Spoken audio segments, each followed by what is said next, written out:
And this word, we thank the Father for waking us up to this truth. Hallelujah for that. Hallelujah. And we want to exhort those who are trying to keep the commandments. We always want to let those people know that, look, you have a family. We are here for you. Be it our brothers and sisters that are straighten that phone up for me. Be it our brothers and sisters, thank you, that are online with us, or our brothers and sisters that talk to us on the phone, people that are trying. We always want to exhort our brothers and sisters in the most righteous way possible. That being said, today, the name of the class is The Building of Power. The building of power. This is, and now today we're talking about our nations coming back, our nation coming back and getting built up. Okay? And that's what we're going to be talking about today. We're going to be talking about our nation, and I put in different letters, the building of our nation. Okay? So we want to build our people up.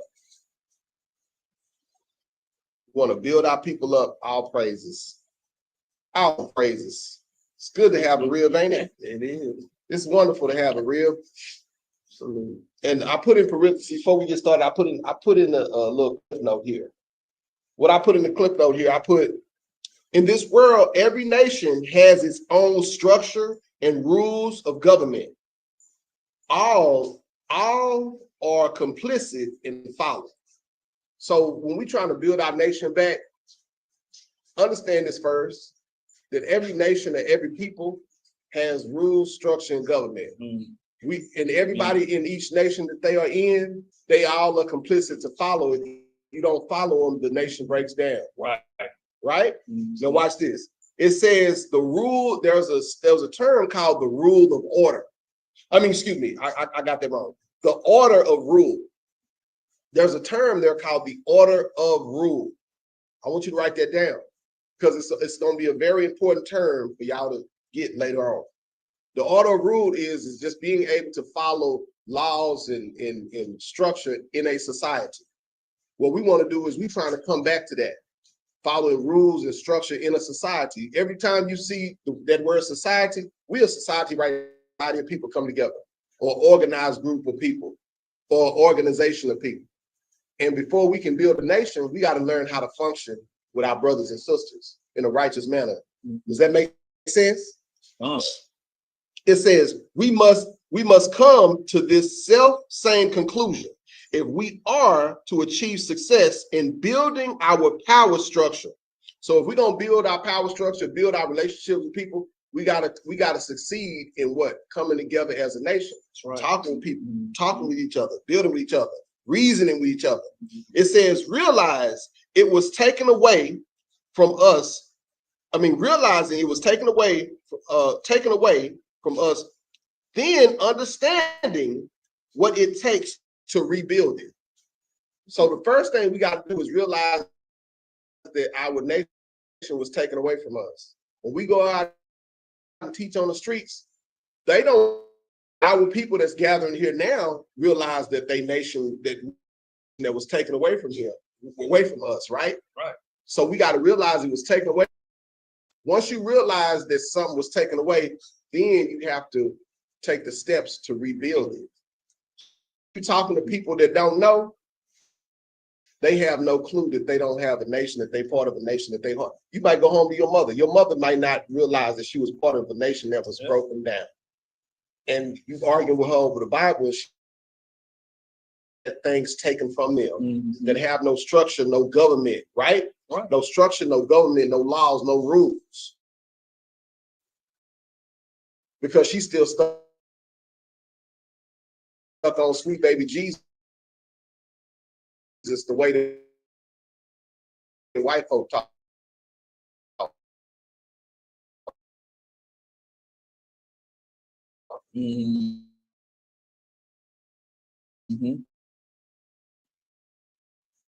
If you stuck on, realize that a nation was taken away from a people. Y'all understand that? Watch this. Now we're gonna get into the lesson. I want you to go to Jeremiah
Pookie always think he knows. Hey, Pookie always think he know how to fix the black community. Mm-hmm. Y'all ever see that? Y'all ever realize that? And so we have our people that have no clue that they're cursed. They have no clue that they've entered into a covenant with the Most High, and they have no clue on how to fix it. And so what we have to do, the Bible says for us to be as harmless as a dove, but as what? Wise as a serpent. Wise as a serpent. Mm-hmm. So now I'm seeing us being wise, having to go out and talk to these people, having to go out and deal with our people. This is how you build a nation. It's not easy. It don't even look good. Yeah. Sometimes it's going to be rough. Sometimes it's not going to be, you're going to run into some know-it-alls, to some Negroes that think I read the Bible from cover to cover. You're going to run into all these things, but this is how you build a nation. Mm-hmm. I want you to go to Lamentations chapter 5 and verse 13. We're going to learn something today on how we're supposed to be. And remember, the topic is how we're going to build up this nation. Mm-hmm. Read that. This is the book of Lamentations, chapter 5 and verse 13. They took the younger men to grind, and the children fell under the wood. It says they took our younger men to what? To grind, and the children fell under the wood. So our younger men are grinding that. Ain't that a term that we use, mm-hmm. that our people use? Hey, man, what you got to do, man? I got to go grind, man. Yep. I got to go grind. On the grind. They don't realize they're not supposed to grind. It's supposed to be done for them. It's supposed to be, but our young men are grinders. They grind, like it says. They took the young man to grind, and the children fell at the what? The wood. They fell under the wood. They fell under the wood. These are curses that our people are going through that seem like normal curses. They seem like normal everyday thing. But some people have to spark their thoughts, mm-hmm. have to get them to realize that they curse, have to get them to realize. And I know it sounds crazy. If you stick your hand on a hot stove and your hand is burning up, some people hey man, your hand is burning. But your nerves, after a while, even if you burning, those nerves are going to go away. So you're going to be like, well, how is his hand still on the stove? He doesn't have any nerves. Meaning he doesn't realize that they're burning. They don't realize that they're in trouble. They don't realize the state of what? Their people. Mm-hmm. That's the same exact thing that you have to realize when you're dealing with your people. I want you to go to Sirach chapter 17 and verse 9. Man, I got to get it out the mud. Mud. Our people don't know that they're not supposed to get it out the mud. They don't know that they are a royal, blessed people, but they have to come back, and they have to come back by way of the laws, statutes, and commandments. Mm-hmm. Read that. This is the book of Sirach, chapter 17 and verse 9. Watch this. He gave them to glory in his marvelous acts forever. No. Book of Sirach, chapter 17. Yeah, right. 17 verse 9. Read that again. Excuse me. He gave them to glory in his marvelous acts forever. So we're the ones who have his glory in his marvelous acts. What marvelous acts are those? When he brought us out of Egypt and fed us, tumbling down, people came tumbling down, and we conquered the people without even swinging one sword. These are marvelous acts. It is. And these marvelous acts that I'm talking about was only done for one people. This is done for y'all. For the Blacks, Hispanics, and Native Americans, this nation that don't know who they are. These marvelous acts was done for us. Mm-hmm. Read on. That they might declare his works with understanding. Part of that understanding meaning that you understand that you're Israelite and you know your job and you know where you where you come from. So we have to know where we come from. We have to know who we are. When I say come from, this is part of it, knowing the history, mm-hmm. knowing all these things, and then know what you have to do as a nation. Right? Mm-hmm. Read on. And the elect shall praise his holy name. And the who? The elect shall praise his holy name. And we know that the elect ain't everybody, it's Israel, correct? That's it. The elect. The elect. When you go to chapter 40, Isaiah chapter 44 in verse 4, it tells you that we are the elect. Read on. Besides this, he gave them knowledge. He gave us what? He gave them knowledge. That's why we have to constantly study our book, our records, because he gave us knowledge. This is where we get the knowledge from, learning this Bible. Read. And the law of life. And the what? Law of life. Read on. For inheritance. For what? For inheritance. So we don't realize that we have the law for heritage. This is your heritage. The laws, statutes, these commandments, this is your heritage. This is what we're coming back to. This is what we're making people realize they must come back to. Read. Verse 12. He made an everlasting covenant with them and showed them his judgment. Wait, how long was that covenant for? Everlasting. When you get to the New Testament, they say, well, everybody's part of this covenant. How can they be part of a covenant that they were never part of?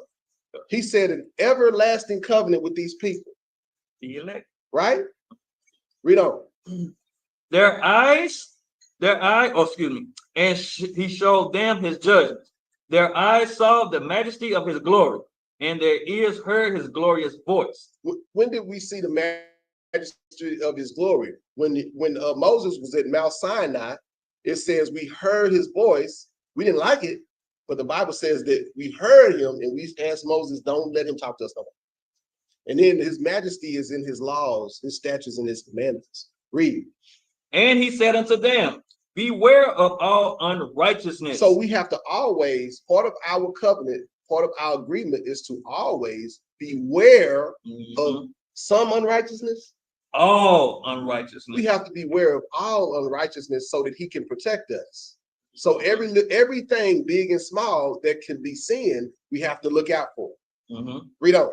And he gave every man commandment concerning his neighbor. He gave every man commandment concerning his who? Neighbor. So when you go and when Christ told us the first commandment is love the Most High with all your heart, mind, and soul, the second is like unto it, to love your brother as what? Yourself. As what? As yourself. So read that again. Read that last part again. And he gave every man commandment concerning his neighbor. So now he gave us commandments on how to treat each other. This is how you build a nation. Right? We have commandments on how we're supposed to serve the Most High, Yahweh, and we have commandments on how we're supposed to deal and dwell with our brothers. Y'all see that? These are the components of building up a nation. And reason why he put it there, I'm gonna tell y'all this. It ain't easy all the time to deal with our people. I'm gonna say it like that. I was gonna say something else, but I ain't gonna say. I'm gonna be nice today. It's difficult. And they frustrating. A lot of our people are very frustrating to deal with. Because why? Because they're ignorant and they lack understanding. But if you can understand that this person, he or she, is ignorant, it gives you more patience with that person, right? It does, sis. It don't, sis. If you understand that this person just, well, like my grandma would say, she just ignorant. Sis, she ignorant. If she ignorant, you'd be like, man, she just ignorant. I ain't gonna even, you know what I mean? So you understand it. So it should, well, I'm gonna say it should give you more patience, because even though you said, like, I feel you, sis, because some people I'll be like, it's hard, but this is why we keep, like, when we feeling some type of way, that's why it's important for us to fast. If I'm feeling some type of way and me and my wife, we said it, we're gonna do a fast this Tuesday. Whoever want to join in with us, they can. When we start feeling some type of way about circumstances and people, we fast. Because guess what? That's our culture. Yeah. It's to fast. Some type of way. You don't just be frustrated and just move on and forget her, forget him. No, you may need to fast. Yep. And that's what we try to stick with. And it's crazy because my wife she said it, I was thinking it, right? She has said it, I was thinking it. Then it was on my heart again. And then I told Ezekiel today, what you say? I said, on my way over here, I was thinking about fasting too. He was thinking the same thing. Because he was like, man, my spirit been that. And we both, man, we all been feeling that. And sometimes we all, we should all just fast together. Because remember, that is our heritage and that is our culture. Right? That's right. Let's keep going. Let's keep going. Go to Lamentations. Go back to Lamentations chapter 5. Go to chapter 5, and I want you to read verse 1. Now watch this. This is the book of Lamentations, chapter 5 and verse 1. Remember, O Lord, what is come upon Father, to remember us and what has come upon us. What has come upon us? Us breaking the commandments and the punishment that comes with that. That's what's come upon us. Read on. Our inheritance is turned to strangers. Wait, our inheritance is turned to who? Turned to strangers. Read on. Our houses to aliens. So when he's told Jeremiah in chapter 17 of the book of Jeremiah that your sin is etched with a stone, in stone, a diamond point, that's what he meant. Your heritage was going to be turned to strangers and aliens. Right. And you're going to have to remember that this thing is not going to be easy. You're going to have a big situation going on, right? Go ahead. You know? Verse 3. We are orphans and fatherless. Our mothers are as widows. When it says we're orphans and fatherless, this means that we're without the law. Yeah.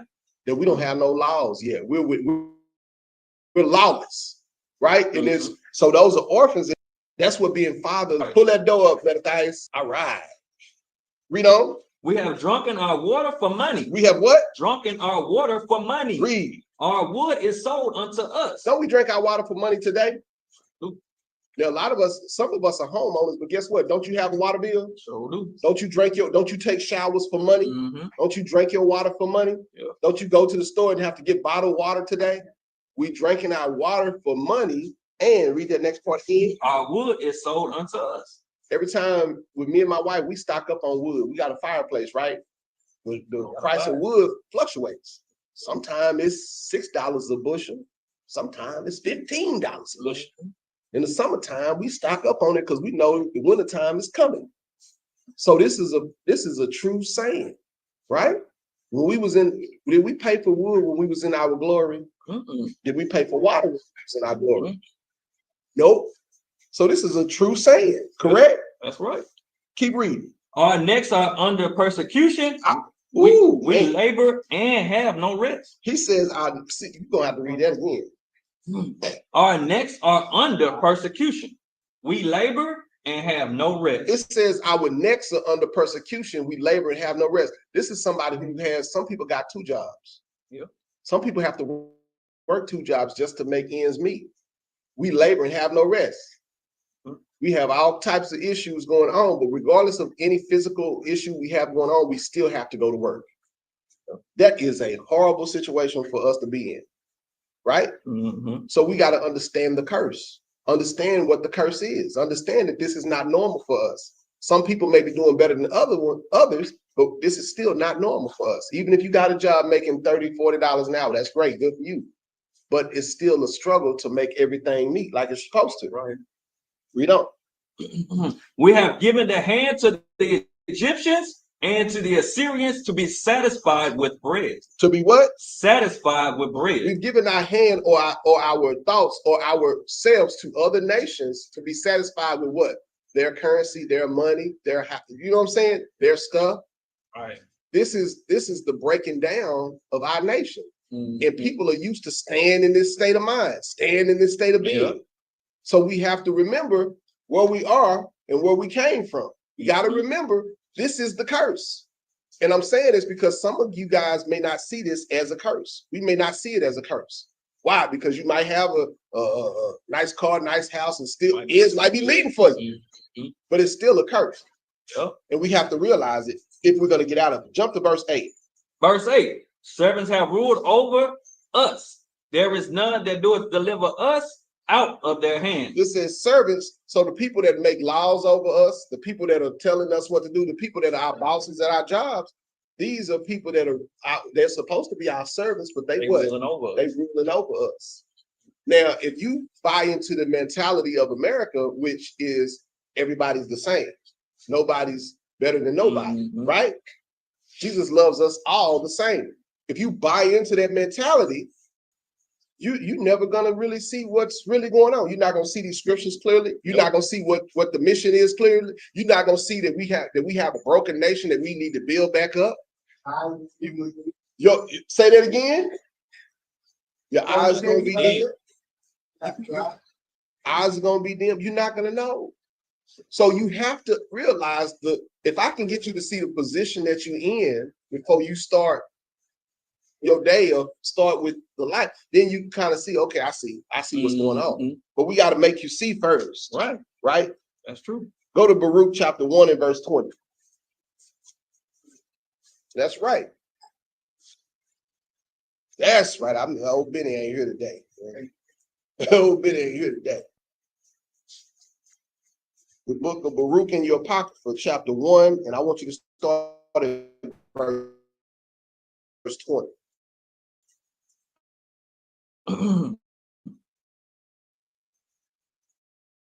This is the book of Baruch, chapter 1 and verse 20. Wherefore the evils cleave unto us. The what? Pull on that door. Evils cleave unto us. Read on. And the curse which the Lord appointed by Moses, his servant, at the time that he brought our fathers out of the land of Egypt, to give us a land that floweth with milk and honey, like as it is to see this day. So it says the curses, it says wherefore the evils cleave unto us, and the curse. Why is it talking about the evils and the curse? And I know we go over this all the time, but we're gonna go over it some more. How can these curses and these evils cleave on the people that was never part of this covenant? How can that be? It can't be.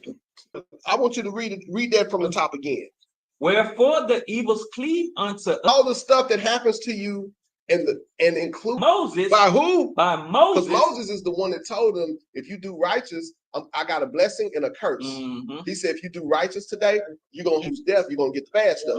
That's why Moses said that. Go ahead. His servant at the time that he brought our fathers out of the land of Egypt.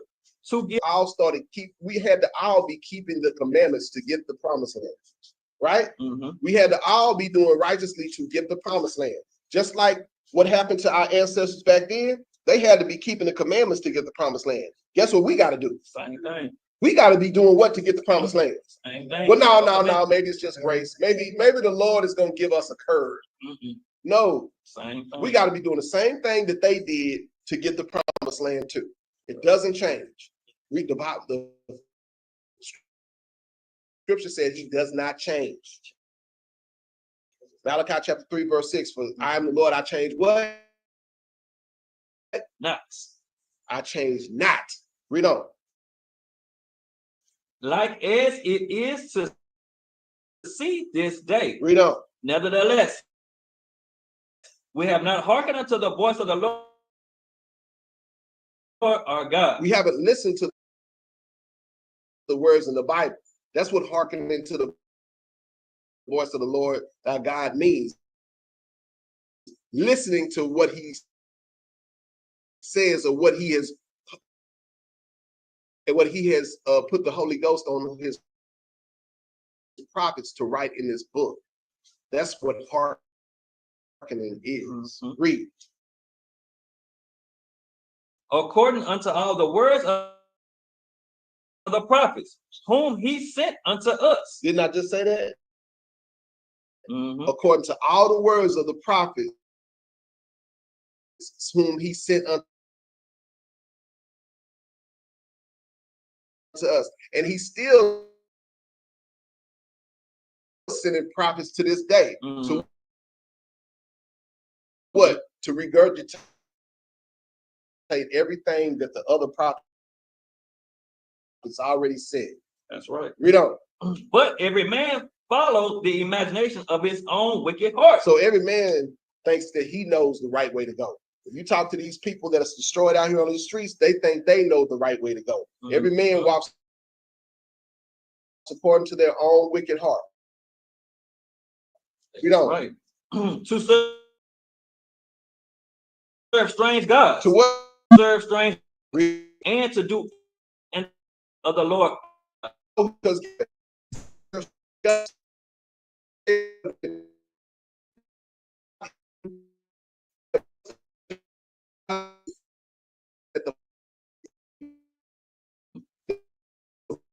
that's true. For to keep doing everything that they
Jeremiah chapter 16 and verse 10.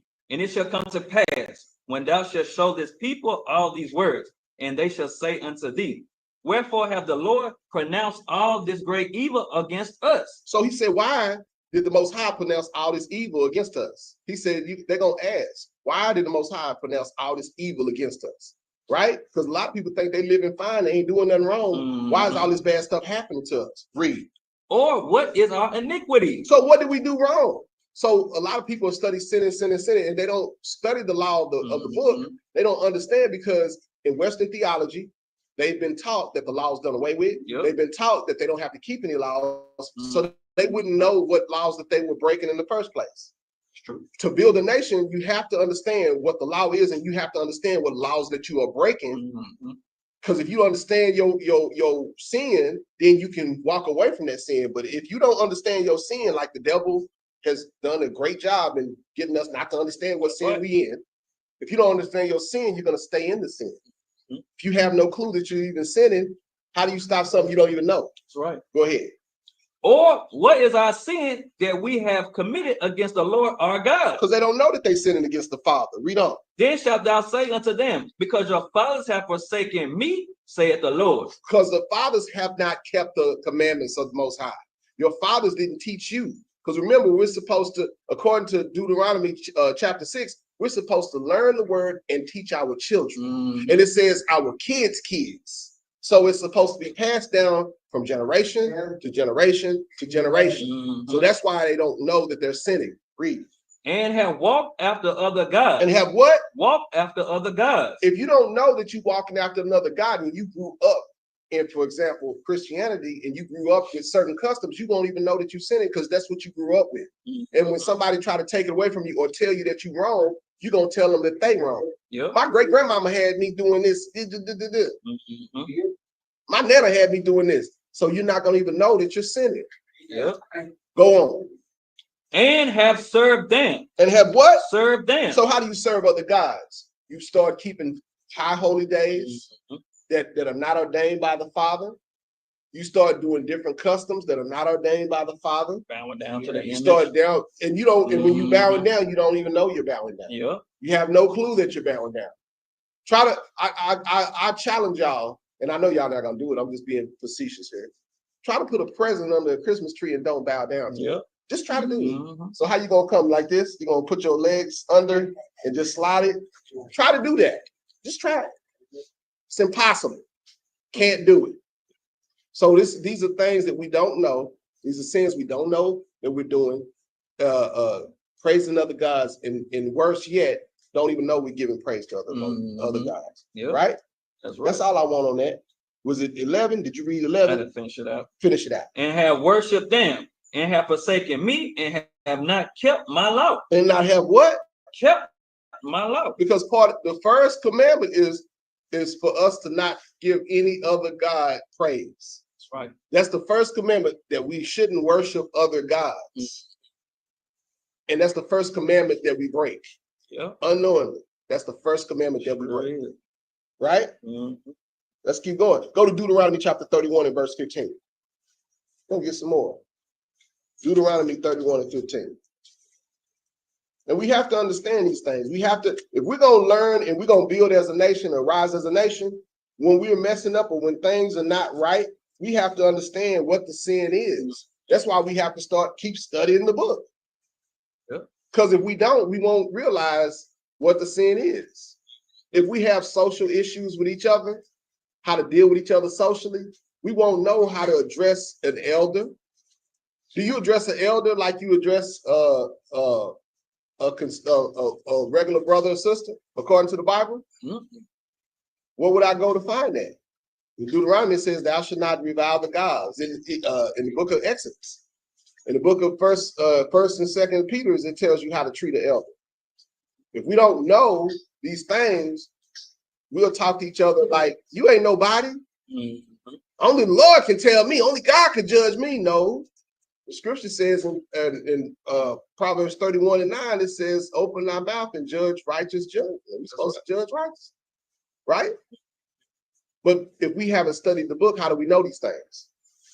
So we go off our own mind, and then once we get emotional, wake them up. Right? We'll start going off of everything how we feel. And then pride comes in. And then once pride comes in, the ears shut off all the way. Once pride comes in.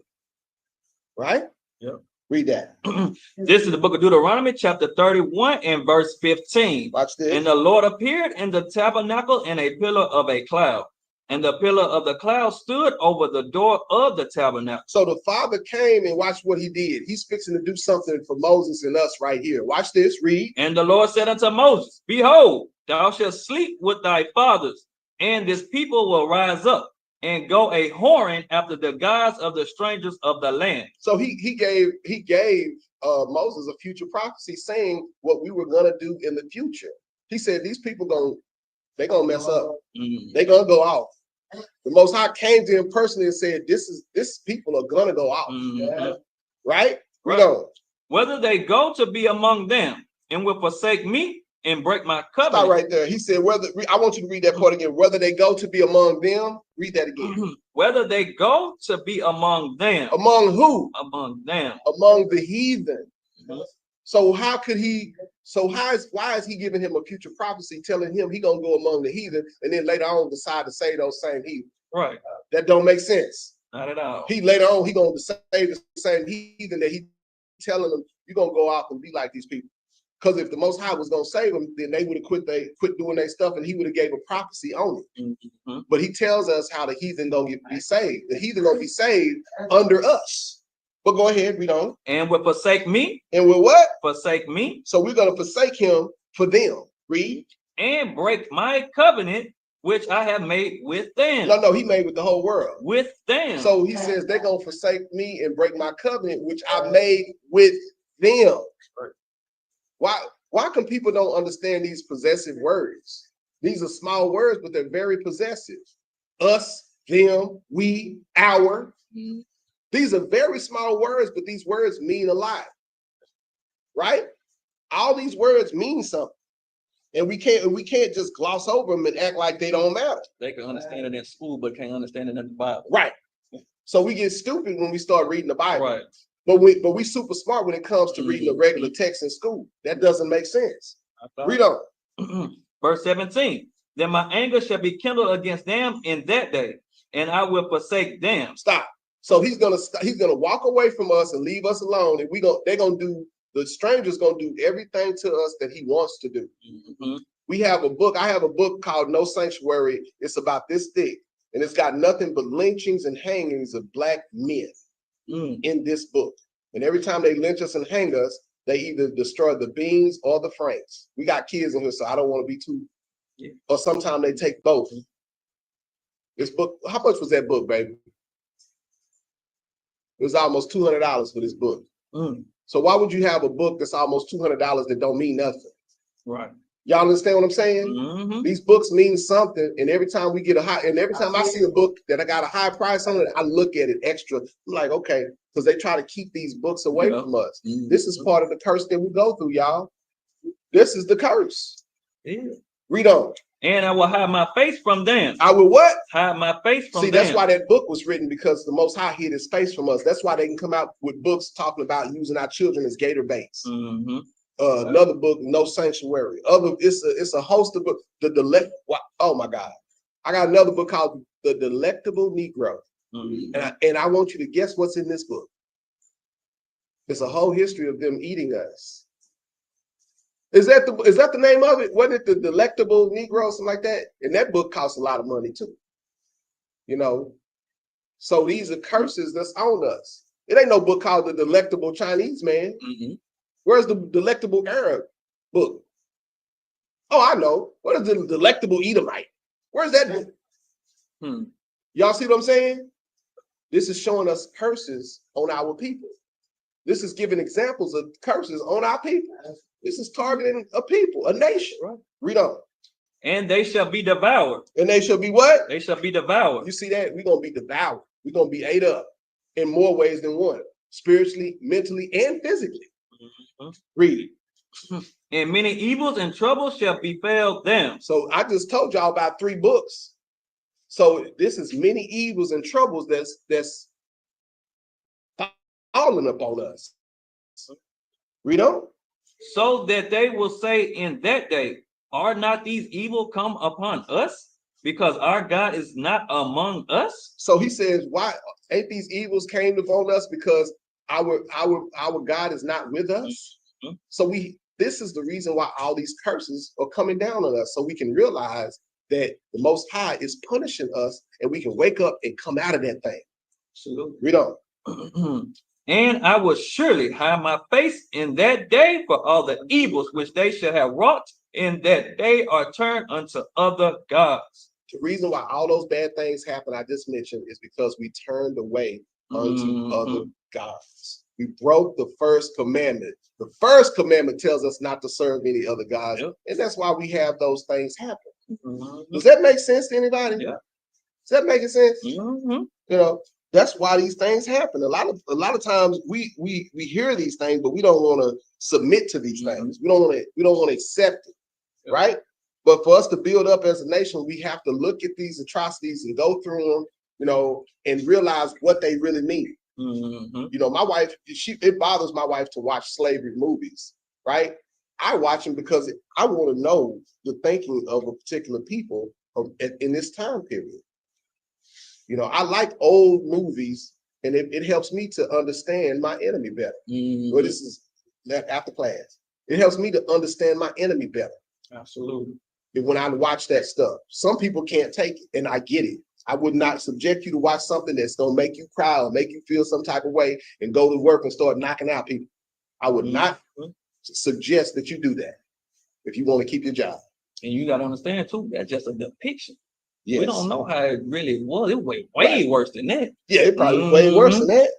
But they're just giving us a summarization of how things, you know, probably happened, right?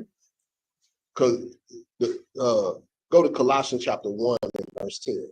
What did it say? That the truth is based in, the fiction is based in what? Truth, right?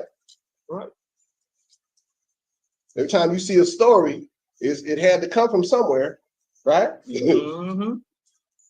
Somebody had to make it up. Yeah, somebody had to make it up. Somebody had to do it. Not to say that that's the verbatim thing that happened, but you know, it is what it is, you know. Go read Colossians chapter 1 and verse 10. Watch this, y'all. This is the book of Colossians chapter 1 and verse 10. That ye might walk worthy of the Lord unto all pleasing. Wait, you may walk what? Worthy of the Lord unto all pleasing. I don't understand the Christian mind. When he says walk worthy, what do you think that means? Does that mean be nice to everybody around you and show everybody your teeth? Or does that mean keep his commandments? It's commandments. But Christians gloss over precepts like this, and this is in the New Testament. Walking worthy is keeping the laws of God. How can you not see that? Read. Being fruitful in every good work. Wait, being what? Fruitful in every good work. Making sure you're doing everything you need to do. When you're fruitful, you're doing good works. You're making sure that you're helping your brothers and sisters around you. You keeping the commandments and making sure you're setting a good example. Right. This is being fruitful. This is what fruitful works is. Read. And increasing in the knowledge of God. And keep reading and studying so that you can get more stronger or build yourself up in these scriptures. That's what increasing in the knowledge of God is. Read. Strengthened with all might according to his glorious power, unto all patience and long suffering. Into all what? Patience and long suffering with joyfulness. It's so now that's setting your mind. It says patience, long suffering with joyfulness. Patience, long suffering with joyfulness. And above that, it's telling you, read that again. I'm sorry. Strengthened with all might. Stop. Strengthened with all might. What do y'all think that means? Doing the best you can with everything, giving it all of it, not halfway, not some of the way. You giving all of it, strengthened with all your might. Read. To his glorious power. To his what? Glorious power. What is his glorious power? What's the power of the Most High?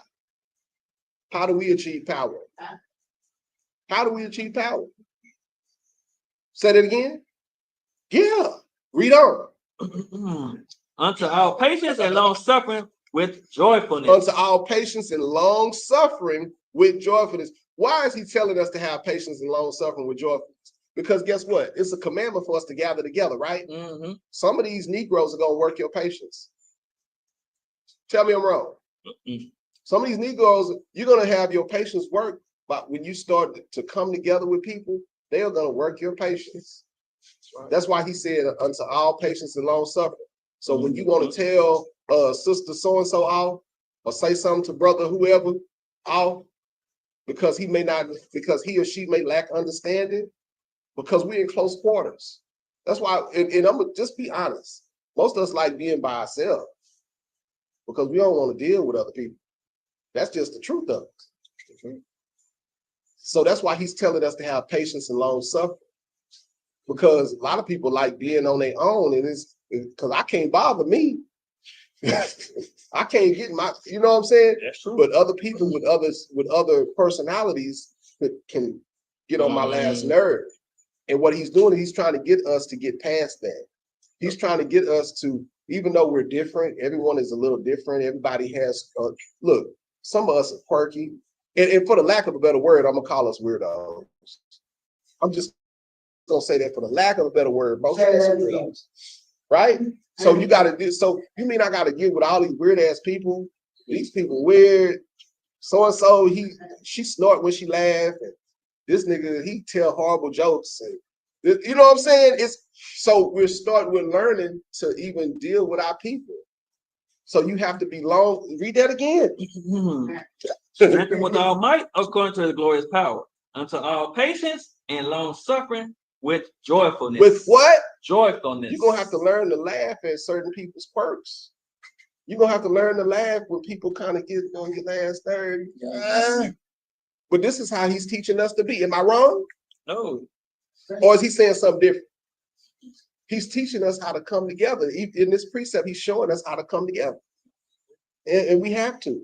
And guess what? When your patience, you know what? You know how your character builds is when you start having long suffering and having that patience, and it starts to build your character. And then people start seeing you grow spiritually. And then people start seeing you build up spiritually. And now you got people coming to you, asking you questions. And before you know it, people are loving you and respecting you. And then those little quirky things that got on your nerves and got mad about, they don't even bother you no more. But it takes time. But after you get to a certain point, it doesn't, because you can't, when the person annoyed, you can't see past it. But once you get over that hill, You can see, you go, oh, okay, now I know how, okay, I'm gonna be cool. I'm good now. I got past that. Y'all see that? That's where we're trying to get to with each other. Does that make sense? Read on. Verse 12. Giving thanks unto the Father. Giving thanks unto who? Giving thanks unto the Father. Always, and when I get through it, and when I stop being aggravated and annoyed, I'm gonna give thanks to the Father for getting me through it. Read on. Which have made us meet to be partakers of the inheritance of the saints in light. It says after you do those things, he's made you meet. What does meet mean?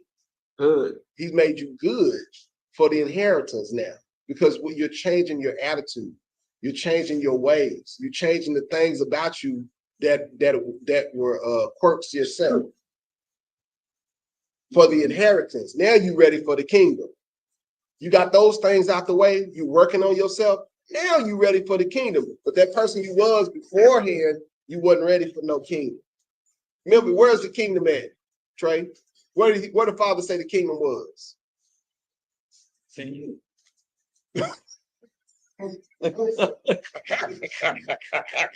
was like, wait a minute. He said, behold, the kingdom is in you. It's in the changing of you. That's why we're talking about these things. Meekness, long suffering, all these things changing. The kingdom is within you. It's the changing of yourself. Right? Right? Mm-hmm. Okay. It's okay. Trey was like, look. And I put him on the spot, and Trey was like,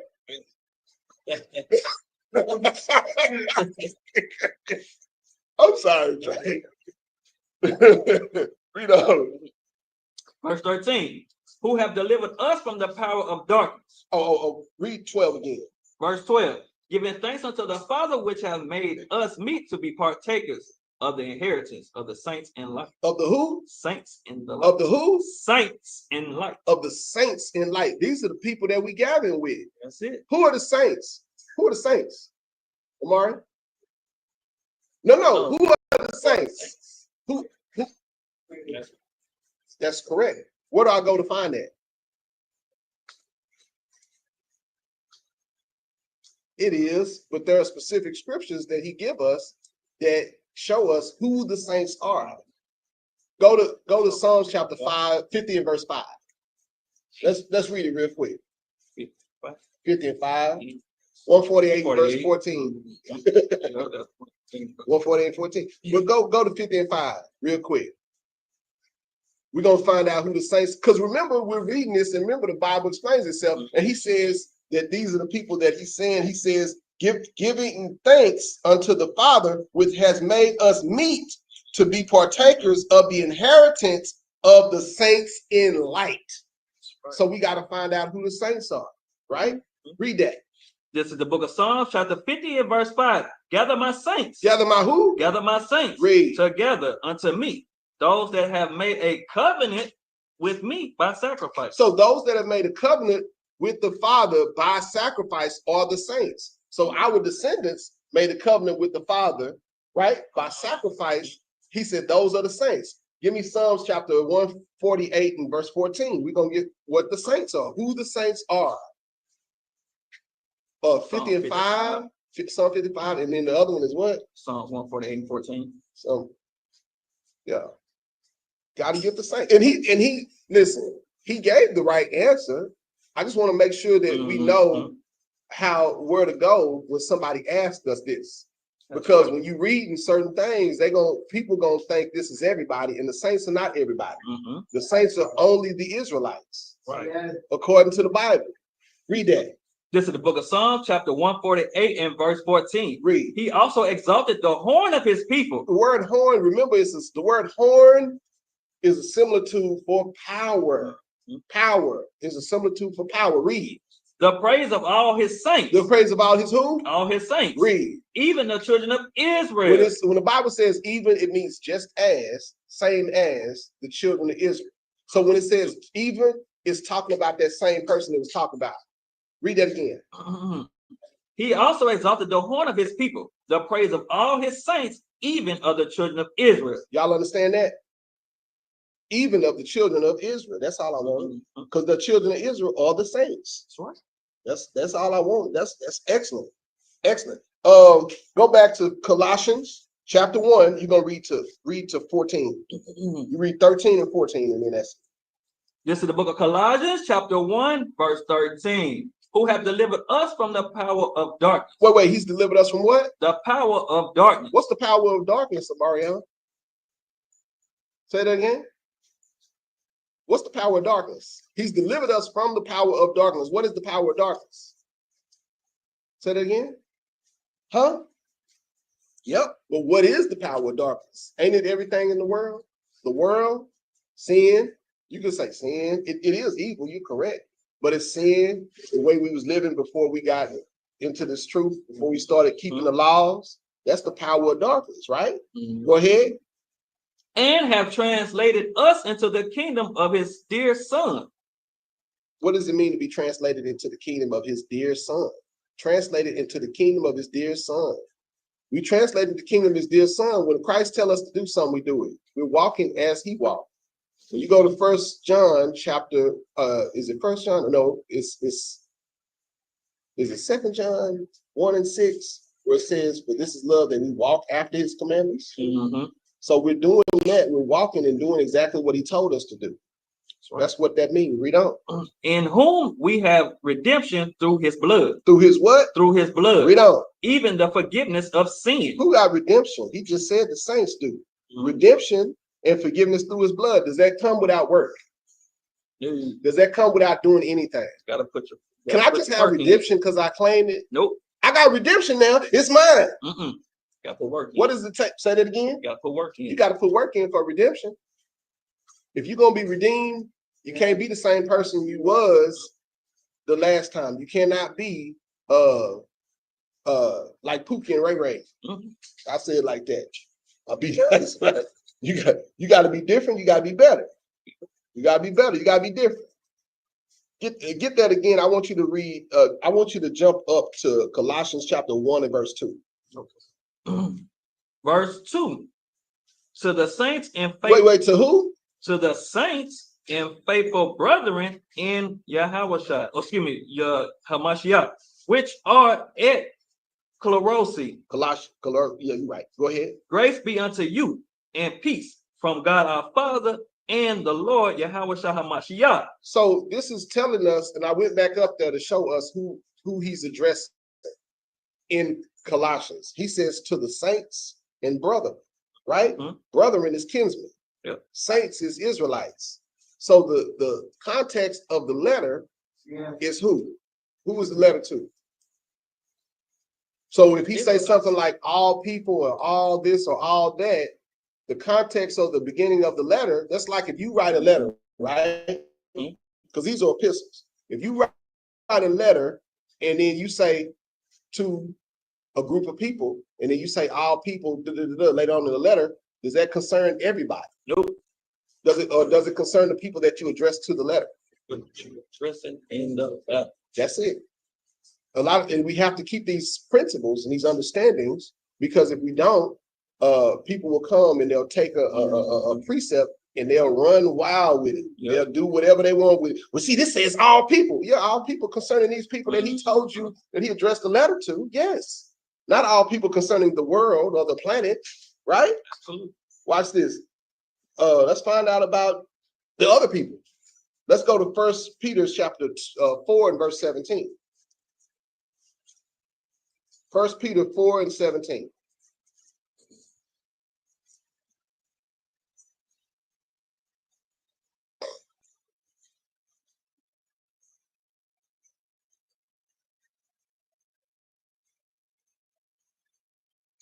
This is the book of 1 Peter chapter 4 and verse 17. For the time has come that judgment must begin at the house of God. Now, who is the house of Yahweh? It's Israel. Read. And if it first began at us, what shall the end be of them that obey not the gospel of God? So what's going to be for everybody else? What shall be for everybody else? Read it. Read on. And if the righteous scarcely be saved, where shall the ungodly and the sinner appear? Read on. Wherefore, let them that suffer according to the will of God commit the keeping of their souls to him in well doing, as unto a faithful creator. regardless of what happens with everybody else that we always concerned about, the ones, it says, wherefore let them that suffer according to the will of Yahweh commit to the keeping of their souls to him in well doing. Meaning, regardless to what goes on with everybody else, regardless to who you think is part of this or that, you need to be keeping the law, statutes, and commandments. Regardless to whoever you think is part of whatever, regardless of that, we need to be keeping and coming back and doing what's righteous. That's the only way to build ourselves up. That's the only way to build our people up. You know, I listen, and I always talk about this, but I do want to talk about, you know, myself, my household. I had a conversation with my wife today, and she told me that my stepson asked her about fringes, and that was a big deal because it wasn't through no precepts. It wasn't through. He's been asking more questions and more questions and more questions, you know. But because of our devotion, because of what he sees from us, these people, these young people, and my son also has been asking more questions, but we're being a positive influence on the people in our household. And we put rules down and we say, well, look, you're not in the truth like us, but you need to go by these rules. And they're listening to these rules. They're going by these rules. They're not in the mindset exactly like us yet, but they're listening to the rules. At least they're obeying the rules. And they're set forward, because I set them down and said, look, this is what I need from you guys. They're doing it, but because of the devotion, not because we know precepts, not because we know this Bible, not because we're saying everything pretty to them, but because of the devoutness of what they see. They're asking more questions, and that's how we have to be. Yeah. And just personally, I couldn't be more prouder. It made me feel some type of way too. And my wife can't really have these conversations without crying. She's just a big old crybaby when it comes to this, but I get it. But I get it, because we all want our people that are close to us to be saved. We all want, man, if somebody, I know how to make half of y'all cry. If y'all see y'all relatives walk in this building right now, y'all mamas, y'all daddies, y'all brothers that act a damn fool on the streets. If he seen it, I know Trey seen his mama walking here, he'd be raggedy. Right? In my line? He'd be raggedy. Yep. So we all have that. All of us have that. You know, if I seen one of my daughters come in here, I'd be raggedy. I couldn't even finish the class. I wouldn't be, you wouldn't be able to do nothing. I'd say, here, you just finish this. And I'll be over there in the corner crying somewhere. Because that's what we want. But to build a nation, we have to be devoted. We have to be devout. We have to understand how important it is that they see us walking in the light. And what is walking in the light? Commandments. Walking in the commandments. And your people, rather than you telling them something out of this book that they may not want to hear, a lot of people want to see us walking in that light. That's more important than any precept that you could ever give somebody. Right? Watch this. Go to Ephesians chapter 4, verse 1. Any precept that you thought you had, because I used to be a precept ninja like that. I used to think that I could offer my relatives a precept that's going to change their whole life. It doesn't work that way. It doesn't work that way. Ephesians chapter 4 and verse, it's Ephesians chapter 4 and verse 1. But we got to walk worthy. And walking worthy is somebody watching you and seeing how your actions are, seeing how you deal with stresses, seeing how you deal with adverse situations.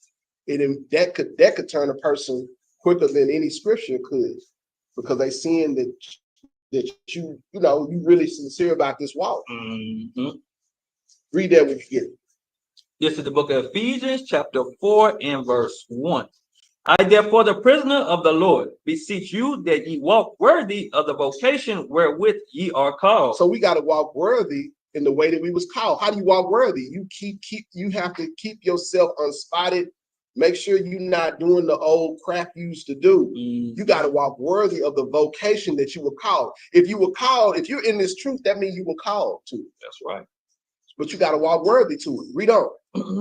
With all lowliness. With all what? Lowliness. Read. And meekness. So you can't walk with an arrogant spirit, with a prideful spirit. You got to walk with lowliness and meekness. You got to show them by your actions. Read. With long suffering. With what? Long suffering. Long suffering is just what I told you. Just like I gave you that example of my stepson and my son. We're having long suffering and waiting and being patient with our people. Read. Forbearing one another in love. In what? In love. We got to forbear one another in love. That's love. That's, if I don't know what love, if that ain't love, I don't know what it is. That's love. Read on. Endeavoring to keep the unity of the spirit in the bond of peace. So we got to keep the unity. Now that goes into how we congregate with our people. That's going into how we're dealing with people that we congregate with. Endeavoring to keep the unity in the spirit of what? Peace. At the end of everything, if we have a disagreement, if something happened, the end of it should be the spirit of what? Peace. That's the end. That should be the end of it. The end of everything or every situation that you go through with your brother and sister, even in this truth or in the congregation, should be in the spirit of peace. Read. Verse 4. There is one body and one spirit. There's what? One body and one spirit. Now watch this. This goes into energy because there's supposed to be one body and one spirit. So you can feel, you don't know what people are thinking, but you can feel their energy, can't you? And if they're out of the spirit, you can see it or you can feel it, can't you? Right. Read on. Even as ye are called in one hope of your calling. Even as you were called. Read on. One Lord. One what? One Lord. Read. One faith. One baptism. Read on. One God and one Father of all. Read. Who is above all and through all and in you all. So we got to have the same spirit dwelling in each other. We got to have the same focus. Our goals should be the same. If I'm telling you, if I'm talking to you about building a nation, your goal should be about building the nation. If I'm talking about building a nation and y'all talking about doing something else, and y'all, we on two different pages. If I'm trying to build a nation and y'all talking about, well, nah, we gonna do so and so next week. So no, it's we're building each other up, but we're trying to build a nation. How do you build a nation?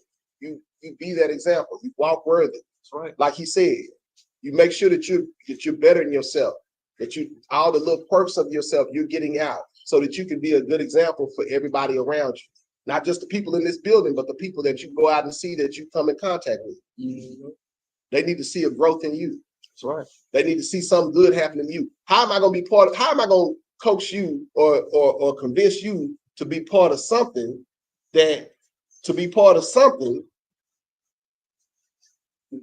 how am I going to convince you to be part of something when I'm not walking worthy of the thing I'm trying to convince you to be in? Absolutely. I'm not doing what I'm supposed to do to convince you to be part of what I'm telling you that you should be part of. Right? So we gotta be that example. You read to verse 6? Yeah, I finished 6. Okay, that's all I wanted. That's what you got. Give me Proverbs 14 and 33.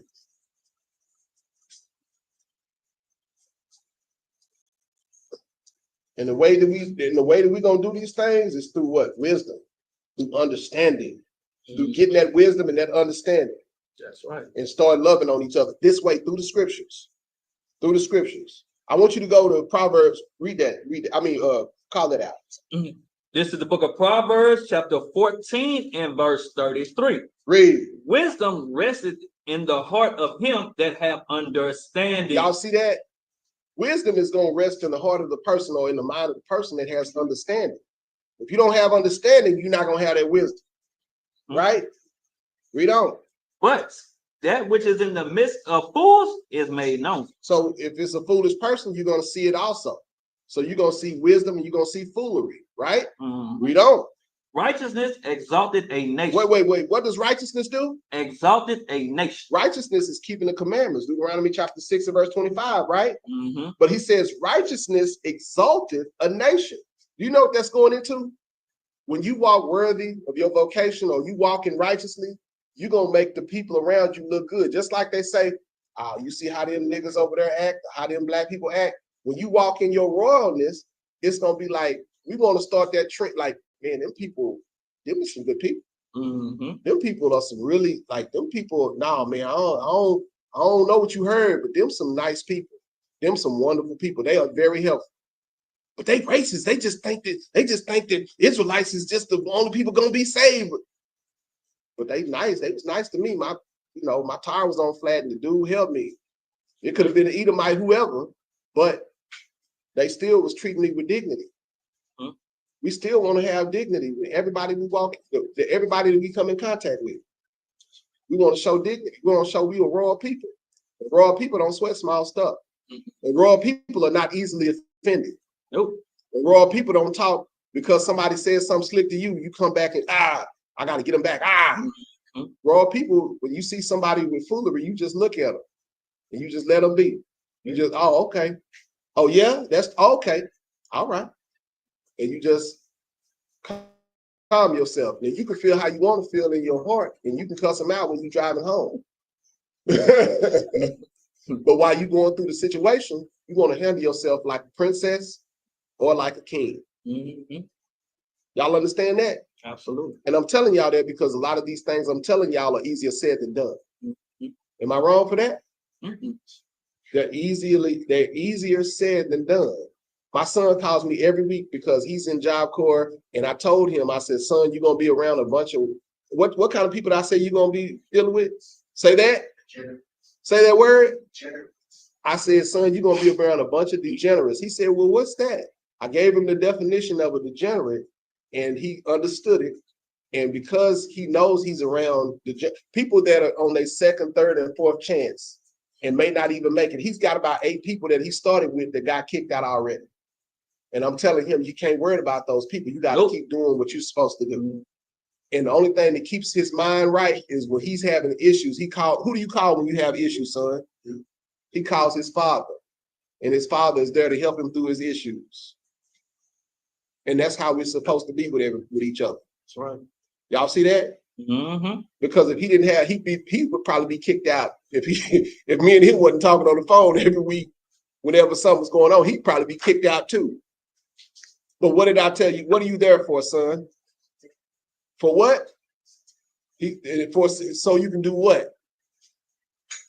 So you can what? So he says I told him he's there for a certificate so he can build a career. And sometimes doing something that you need to do is not easy. It's very difficult.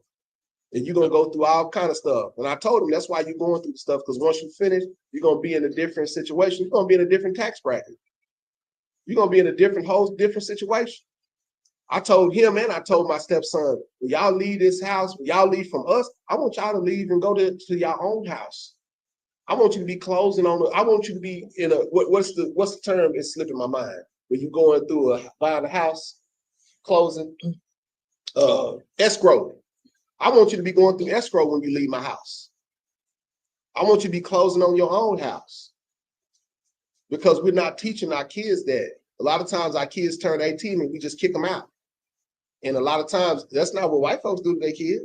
That's damn sure not what Arabs do with their kids. It's not what Chinese people do with their kids. Right? Go ahead. That's not how they did. Nope. Right? You know, we got these young boys in here. They need to understand these things, and they need to know that they have somebody to help them once and just because you're grown, that's not the end of it. Nope. How old are you, Amario? Jamari? 18, y'all twins. I'm sorry. How old are you, Jesus? You're 20. So we got a 20-year-old, we got 2 18-year-olds. How old are you? We got a 24-year-old. How old are you, Trey? 22. So we got these young men in here. How old are you, Jonathan?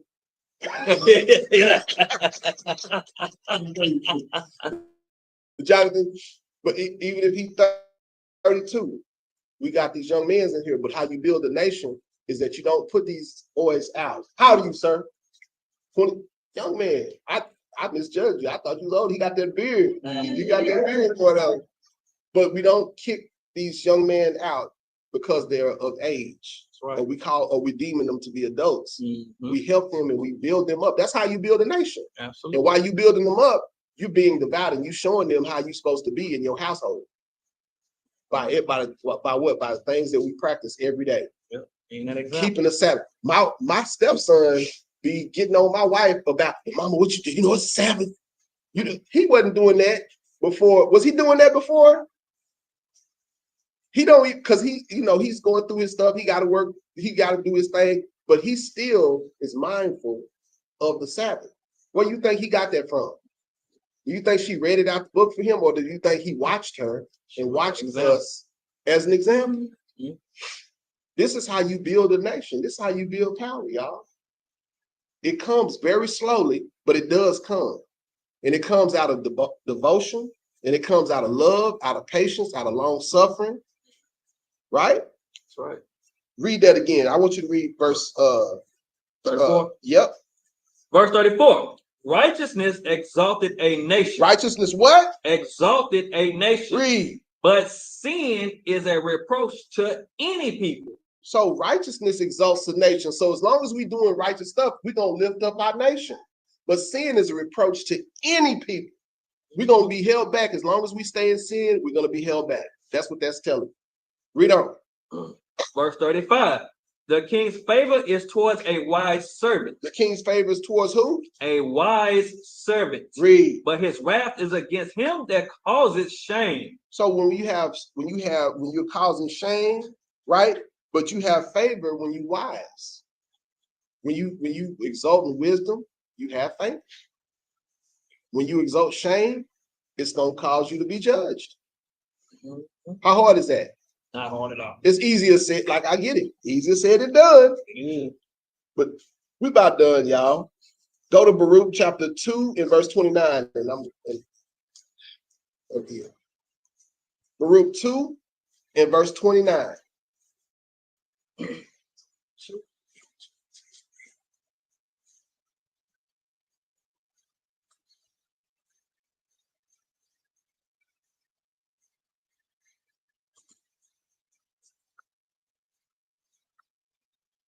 Read that. This is the book of Baruch, chapter 2 and verse 29.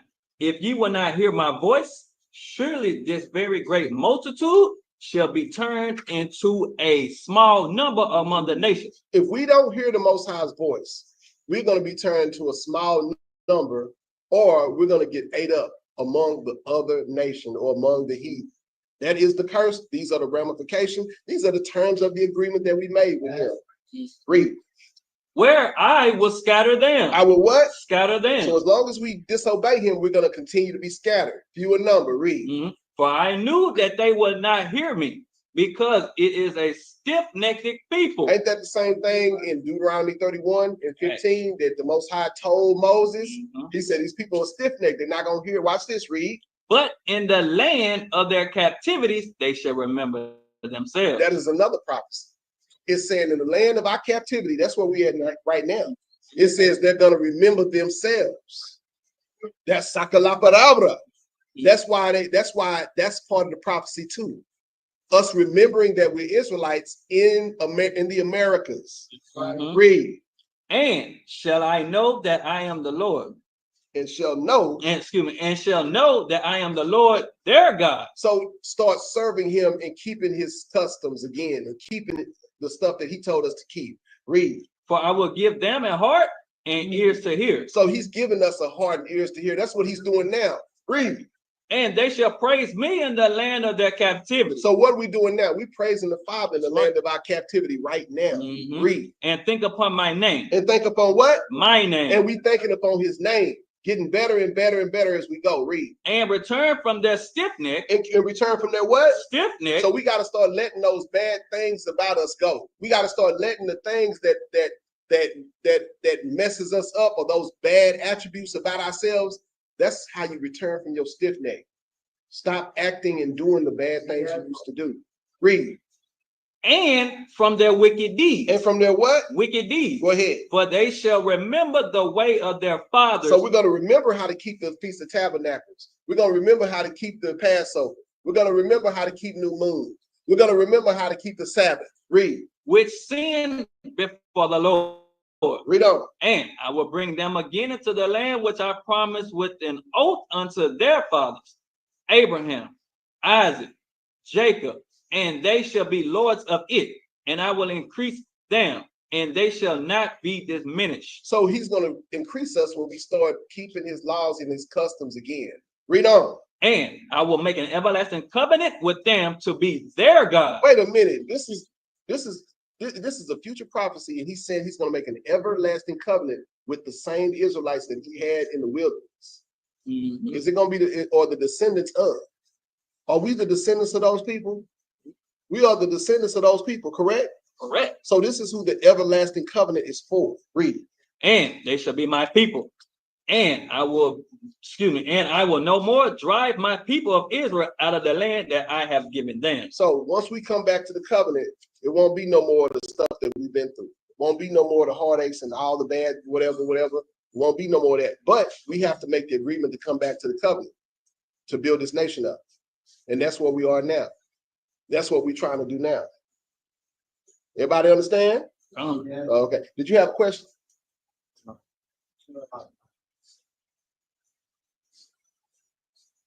Uh-huh.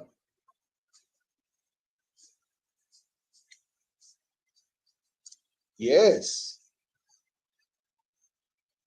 Yes.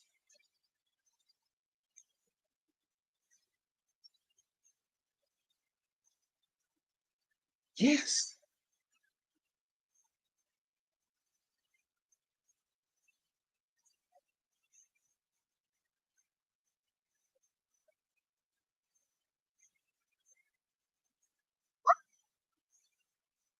Yes. That's I got you. I'm glad you said it. Do you know what's so funny about what you just said?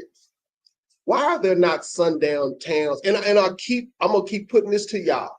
Why are there not sundown towns created for Arabs, Chinese, and Japanese? I'm saying the other nations, these sundown towns are created specifically for Israelites. Am I wrong? Indeed. But we don't think we the people. A lot of our people don't think they're the people, but these sundown towns, there is not a sundown town for that a non-Israelite is unsafe in like that. It's only Israelites that these sundown towns was created for. I was a little bit older than these twins over here, and I was traveling from Midland back to Dallas, and I pulled over because I got tired.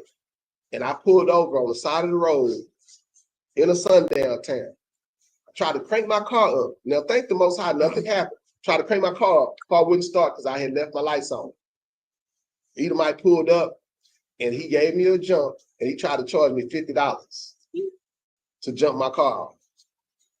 And I was like, man, I ain't got no $50. And I gave him, I think, $10 or $20, because I didn't want no issues. But I was a young dude. I was by myself, and you could tell he was just trying to, get over whatever. But that was my experience with a sundown town. Mm-hmm. That was many years ago. I might have been maybe a year or two older than y'all when it happened to me. Yeah. Absolutely. Absolutely. That's why I'm sitting here today. Because I could have been hanging off somebody's tree somewhere. Right. You understand? Because I didn't know. I was young and stupid. I didn't know. I should have kept going and, toughed it out and got over there to a hotel or something if I was that tired.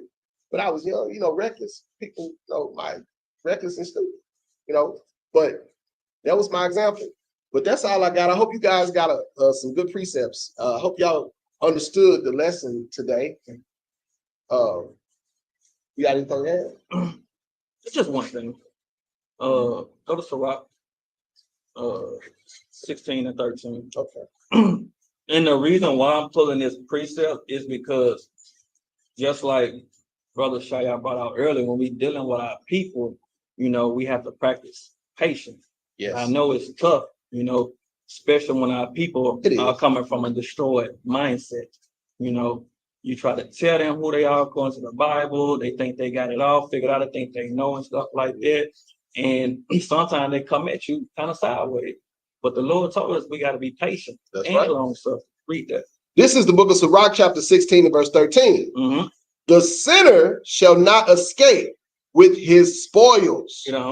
And the patience is the key of the godly shall not be frustrated. So shall not be frustrated. Right.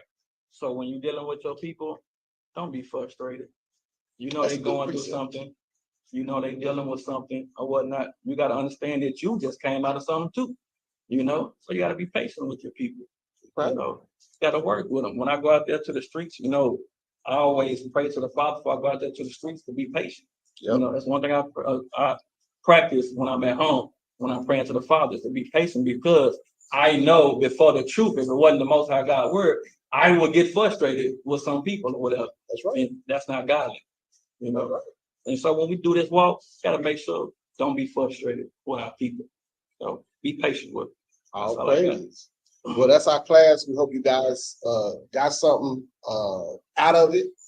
Our prayer is always is that Israel, That's right, that they might be saved. And with that, we say shalom. Shalom. It comes.